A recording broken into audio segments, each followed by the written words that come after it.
ग्राम दूरदर्शी की शासकीय भूमि सर्वे नंबर 857 को अवैध रूप से बेचने, संगठित अतिक्रमण करने और प्रशासन व न्यायालय को गुमराह करने के आरोप लगे हैं। हनुमान नगर निवासी जितेंद्र परिहार ने इस मामले में जिला कलेक्टर को जन सुनवाई के दौरान लिखित शिकायत सौंपते हुए सख्त कार्रवाई की मांग की है। शिकायत के अनुसार अमृतलाल खारोल और मुकेश पाटीदार ने आपसी मिलीभगत से सरकारी भूमि पर कब्जा कर उसे निजी बताकर एक बुजुर्ग विष्णु शर्मा को 5,64,000 रुपए में बेच दिया। इस सौदे में बुजुर्ग के साथ गंभीर आर्थिक धोखाधड़ी हुई। इतना ही नहीं, आरोप है कि अवैध सौदे के बाद अमृतलाल की पत्नी हीराबाई ने खुद को असहाय किसान बताकर न्यायालय में याचिका दायर की है और स्टे हासिल कर लिया, जिससे कोर्ट को गुमराह किया गया। पुलिस अधीक्षक कार्यालय की जांच में यह भी सामने आया है कि मामले को जानबूझकर दीवानी विवाद का रूप देने के लिए सिविल सूट दायर किया गया। वहीं प्रार्थी ने मांग की है कि सर्वे नंबर 857 का तत्काल सीमांकन कराया जाए, शासकीय भूमि पर सरकारी बोर्ड लगाया जाए, अवैध अतिक्रमण हटाया जाए और आरोपियों के खिलाफ धोखाधड़ी व जालसाजी की धाराओं में FIR दर्ज की जाए। कब से यह कार्य होगा? सर, मैं बताना चाहूँगा, मैं गांव दूरदर्शी का रहने वाला हूँ। नाम मेरा जितेंद्र परिहार है और वर्तमान समय में मैं वार्ड मेंबर भी हूँ, तो ग्राम पंचायत की भी कुछ जिम्मेदारी मेरे ऊपर है।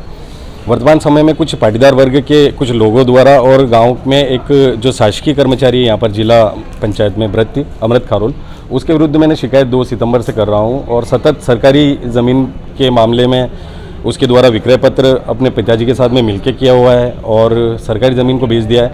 वह घोषणा करते हैं कि हमारा इस ज़मीन पर 40-50 सालों से कब्जा है और वह इसकी आड़ लेकर हर किसी व्यक्ति को बेचने की साजिश करते हैं, जिसमें एक शिकार हो चुके हैं विष्णु शर्मा जी।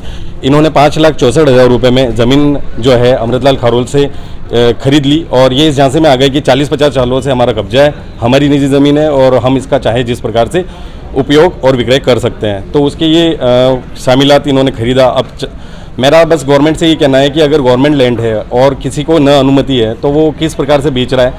उसके कथन हुए फिर मेरी शिकायत के बाद में और उसने कहा कि मैं आगे से खेती नहीं करूँगा, लेकिन फिर भी उसके बाद में वह सतत खेती किए जा रहा है, जिसके प्रमाण, साक्ष्य, फोटोज़ 4 महीनों से मैं सतत दे रहा हूँ। आज कलेक्टर महोदय को मैंने ज्ञापन दिया है और मैं यही चाहूँगा कि यह ज़मीन छुड़ाकर ग्राम हित में यूज़ करी जाए। ग्राम हित में मैंने हर समय पर कदम उठाए हैं। एक खेत मैंने पहले छुड़ाया था, जहाँ पर आज वर्तमान समय में सरकारी हॉस्पिटल बन रहा है, सार्वजनिक मांगलिक भवन बन रहा है और ऐसे भूमाफियाओं के खिलाफ मैं हमेशा आंदोलन करता रहूँगा। जितेंद्र परिहार गाँव में ज़मीन है और कब से उनका कब्जा है? 72 हेक्टेयर ज़मीन है, जिस पर कुछ पाटीदार लोगों ने मिलकर आपस में संयुक्त कब्जा करा हुआ है। उसमें एक अमृतलाल खारोल की मेन भूमिका है, यही विक्रय करता है और यही सबको सेल आउट करता है। अपनी पत्नी हीराबाई को आगे रखकर वर्तमान समय में इस अवैध गतिविधि को संचालित कर रहा है।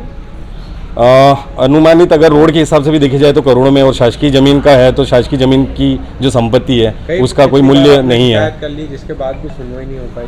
मैंने इनके संबंधित विभाग जैसे कार्य जिला पंचायत में, तहसील में, अपने SP साहब पे, कलेक्टर महोदय पे और वर्तमान समय में सीमा हेल्पलाइन पर भी शिकायत करी हुई है, लेकिन वहाँ पर भी अभी तक कोई निराकरण नहीं निकला है। इनकी एक साजिश चल रही है कि ये उस पर वाद प्रस्तुत करके और स्टे लगाना चाह रहे हैं ताकि इसको इनके कार्य जो हैं सतत होते रहें और स्टे लगाने के बाद में ये कि किसी मतलब कोई शासकीय जो है इसमें इंटरफेयर नहीं कर पाए, उसके लिए भी ये कोशिश कर रहे हैं। मैं दूरदर्शी रहता हूँ, गाँव दूरदर्शी, और अभी वर्तमान समय में हनुमान नगर में रहता हूँ। नाम? जितेंद्र परिहार।